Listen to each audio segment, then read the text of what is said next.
Assalamualaikum warahmatullahi wabarakatuh. Saya akan membentangkan tentang pengenalan budaya hedonism. Budaya hedonism ini telah lama wujud sejak zaman dahulu lagi dalam kalangan anak muda. Aliran ini berkembang di Eropah Barat sekitar kurun 14 hingga 15 dan kemudiannya budaya tersebut menjalar ke seluruh dunia. Hari ini wujudnya manusia meletakkan diri mereka dalam keseronokan dan kemewahan yang berlebihan dalam kehidupan seharian. Menurut Kamus Dewan edisi keempat, hedonism bermaksud pegangan atau pandangan hidup yang mementingkan keseronokan atau kesenangan hidup. Menurut Lawrence Bagus pula, maksud hedonism ialah konsep moral yang menyamakan kebaikan dengan kesenangan. Hedonism ini adalah satu sistem nilai barat yang menilai kebaikan hanyalah semata-mata keseronokan yang sama dengan nilai moral mereka, iaitu kesenangan dan keuntungan. Konsep ini telah dinyatakan menurut Mustafa Kamil Ayub, iaitu objektif utama adalah keseronokan. Manakala Dr. Sudarsono dalam bukunya Etika dalam Islam tentang kenakalan remaja terbitan Bina Aksara boleh mengatakan hedonism merupakan sebagai doktrin yang memandang kesenangan sebagai kebaikan yang paling utama dan kewajiban seseorang untuk mencari kesenangan bagi tujuan kehidupan. Oleh itu, budaya hedonism ini merupakan satu perkara negatif yang dapat merosakkan jati diri seseorang Muslim sekaligus tamadun Islam. Menurut Kamus Dewan dan As, hedonism merupakan suatu pegangan atau pandangan hidup yang mementingkan kesenangan dan keseronokan hidup. Dari sudut istilah pula, hedonism terbagi kepada dua gabungan perkataan, iaitu hedonim dan ismi. Hedonim merupakan istilah bahasa Greek dari Yunani yang bermaksud kesenangan atau keseronokan. Manakala ismi pula membawa maksud akhirat asing, kepercayaan, politik, keagamaan dan juga sikap serta perilaku seperti mana telah dijelaskan dalam Kamus Dewan edisi keempat. Isu hedonism ini sering dikaitkan dengan pemikiran masyarakat Yunani purba, di mana majoriti ahli falsafah purba mempunyai teori tersendiri mengenai konsep hedonism ini. Antaranya ialah Democritus, Plato, Aristotle, Socrates dan orang lelaki. Dan hedonism telah mula daripada semenjak zaman Yunani, iaitu zaman yang melahirkan ramai tokoh falsafah terkemuka yang banyak mempengaruhi ramai cendekiawan hingga ke hari ini. Ia merupakan satu nilai yang terbentuk di dalam diri individu. Nilai hedonism yang dimiliki oleh individu tersebut dibentuk hasil pembelajaran dan pengaruh persekitaran. Menurut Schwartz, hedonism merupakan kaedah dan cara yang mengarahkan individu untuk mencapai kesenangan dan kepuasan pribadi. Selain itu, kewujudan faham hedonism terbahagi kepada dua peringkat, iaitu zaman Yunani sebelum Masihi dan zaman kebangkitan Eropah yang dikenali juga sebagai zaman Renaissance. Zaman Yunani pada peringkat awal kehadiran para ahli falsafah, mereka lebih memfokuskan kajian pemikiran pada kejadian alam. Ia bermula sejak kemunculan Thales hingga ke zaman Pythagoras.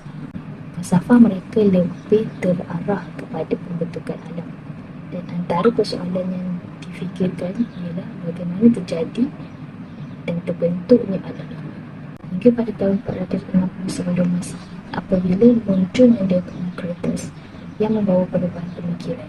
Beliau yang memulakan pandangan baru ke dalam alam ini, tetapi masih ada unsur yang berbau tentang alam. Pandangan beliau tentang hedonism ialah kesenangan hidup manusia itu boleh tercapai dengan tidak terlalu tinggi tujuannya hingga tidak tercapai oleh tenaga sendiri.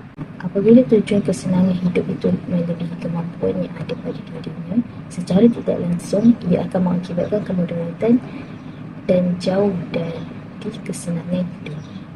Hal ini akan ditentukan oleh akal, kerana panduan hidup seseorang itu hendaklah diserahkan semata-mata pada akal.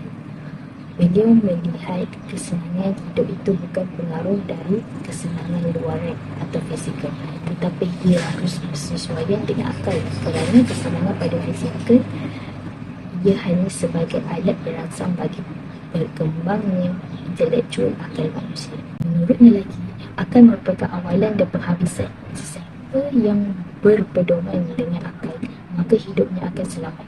Salah seorang pengikut Socrates iaitu Aristippus yang mengajarkan falsafahnya di Kiran sekitar 433 sebelum Masihi hingga 385 sebelum Masihi berkata hedonism iaitu kesenangan merupakan satu-satunya yang ingin dicari manusia.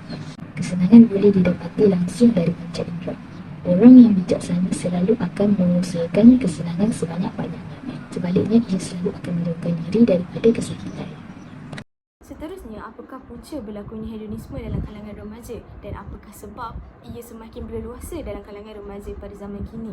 Pertama sekali, mereka sering mengamalkan gaya hidup hedonis, iaitu gaya hidup untuk mendapatkan kesenangan. Sebagai contoh, mereka menggunakan platform media sosial dengan cara yang salah dan sanggup melakukan apa sahaja untuk mendapatkan perhatian daripada khalayak ramai.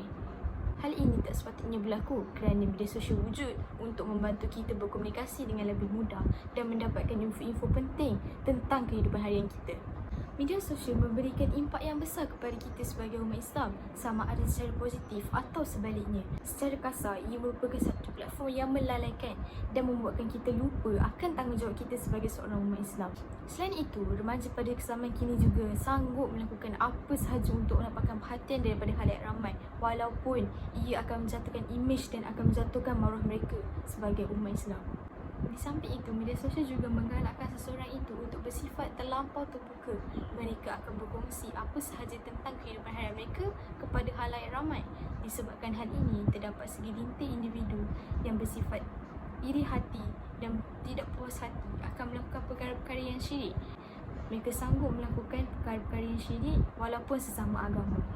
Seterusnya, media platform seperti Twitter, Instagram dan sebagainya merupakan satu platform yang akan menyebabkan pertelingkahan antara umat kerana setiap tutur kata yang dilontarkan akan menimbulkan sebarang spekulasi. Apabila wujudnya spekulasi, terdapat individu yang tidak berpuas hati dan ia akan menyebabkan pertelingkahan. Apabila pertelingkahan berlaku, umat Islam akan memutuskan hubungan silaturahim sesama sendiri dan melontarkan kata-kata yang tidak sepatutnya kepada sesama umat. Akhir sekali, pegangan agama yang lemah juga merupakan punca utama berlakunya hedonisme. Sepatutnya anak muda pada zaman kini telah pun diajar daripada kecil kerana melentur bulu biarlah daripada rebungnya. Jika ibu bapa tidak mengambil serius tentang hal ini, anak-anak tidak akan tahu apa itu hedonisme dan ia sukar untuk dibendung pada masa akan datang. Setelah mengkaji tentang hedonisme, wujudnya persoalan apakah kesan hedonisme kepada peradaban manusia? Kesan hedonisme kepada peradaban manusia tanpa mengira aspek dari segi ilmu, budaya, agama dan sebagainya. Ilmu merupakan aset terpenting bagi setiap individu kerana ia mencerminkan siapa diri kita yang sebenarnya. Jika kita berilmu, kita akan tahu cara untuk memperbaiki diri kita dan kita lebih mengenal diri kita. Sekaligus kita akan mengajak orang sekeliling untuk berbuat kebaikan. Walau bagaimanapun, jika kita tidak berilmu, kita akan lebih cenderung untuk lalai dengan duniawi dan lebih cenderung untuk melakukan perkara-perkara yang mungkar. Disebabkan itu, ramai di antara kita, remaja pada zaman kini yang terpesong ke arah keburukan. Hal ini kerana mereka kekurangan ilmu dan mereka sering menggunakan platform-platform yang sepatutnya menjadi platform yang akan memudahkan kita sebagai umat Islam. Disebabkan itu, ramai di antara kita yang kerap menyalahgunakan platform dan kemudahan yang ada pada zaman kini kerana kita kekurangan ilmu dan kita tidak tahu apa sebab utama platform-platform tersebut diwujudkan. Walhal ia adalah untuk memudahkan kita dalam usaha harian dan mencari info-info penting sekaligus mendekatkan kita dengan Allah. Terdapat beberapa peranan yang boleh dilakukan untuk mengatasi budaya hedonisme yang semakin bercambah. Antaranya ialah ibu bapa. Ibu bapa perlulah menjaga anak seperti menatang minyak yang penuh. Contohnya, memberikan kasih sayang yang secukupnya kepada anak-anak agar anak-anak sentiasa rasa dibimbing dan tidak berasa dipinggirkan dari keluarga sendiri ataupun ibu bapa sendiri. Hal ini agar mereka mengetahui mana satu perkara yang baik dan patut dicontohi dalam hidup mereka dan mana satu perkara yang buruk yang tidak patut dicontohi dalam kehidupan ini. Selain itu, masyarakat juga memainkan peranan yang penting untuk mengatasi budaya hedonisme ini. Masyarakat setempat boleh bersama-sama berganding bahu melakukan aktiviti sosial seperti aktiviti gotong royong dan mengajak setiap peringkat umur untuk menyertai aktiviti tersebut. Selain itu, tingkah laku yang baik juga boleh ditunjukkan dalam kalangan masyarakat agar sifat yang baik dapat dicontohi dan mewujudkan suasana yang harmoni dan selamat dalam kalangan masyarakat. Contohnya, orang dewasa dalam kalangan masyarakat adalah salah satunya cara untuk dijadikan model kepada anak-anak ataupun remaja yang ada di sekeliling. Seterusnya, peranan Islam juga adalah penting untuk mengatasi budaya hedonisme. Setiap Muslim perlu memahami konsep tasawuf agar selamat di dunia dan juga di akhirat. Kita haruslah ada rasa tanggungjawab dalam diri agar dapat mengendalikan diri dan tidak terjerumus ke laluan yang salah ataupun perkara yang sesat. Kita juga harus menyebarkan dakwah walaupun sekecil zarah agar dapat meyakinkan setiap orang bahawa agama Islam ini mudah dan bukannya membebankan atau menyusahkan, serta ia akan membantu menjadikan seseorang itu umat yang taat kepada perintah Allah Subhanahu Wa Taala.